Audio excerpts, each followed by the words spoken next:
Чекаат со часови и на крај пак не завршуваат работа. Управата за матични книги е во штрајк веќе 2 месеца, а само во Скопје и натаму работи само еден шалтер, до кој за жал тешко се стигнува. Со бројче врака граѓаните чекаат пред одделението да извадат извод на родени или умрени, односно да си ја пробаат среќата. И пред крајот на работното време овде во зградата на матичното во центарот на Скопје, добар дел од граѓаните не заврши работа.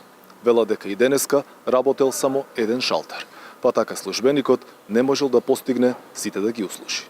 Но ретко кој доби готов документ, граѓаните се враќа и по неколку пати. Револтирани се зашто, како што велат, во оваа држава ништо не функционирало.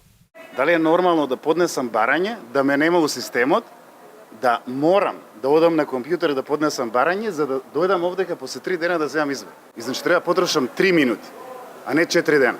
Ниту граѓаните кои дојдоа да извадат државјанство за своите деца за упис за научилиште, ниту денеска не завршија работа. Вела дека дремат со сати и на крај им кажуваа да дојдат некој друг ден. Прилика 50 минути чекам.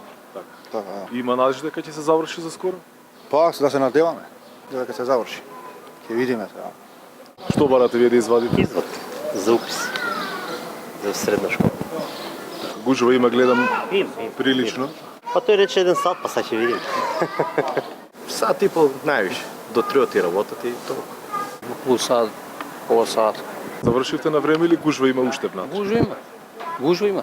Иако од синдикатот на матичарите рекоа дека имало позитивни сигнали од правда за зголемување на платите, досега нема ништо од тоа. Инаку вработените во 2 наврати го блокираа главниот град, со цел да се чуе нивниот глас на Бадијала. Инаку освен матичарите, битка за повисоки плати води и Сојузот на синдикати. И тие се заканија со штрајк ако платите во јавниот и во приватниот сектор не се зголемат линеарно за 2806 денари.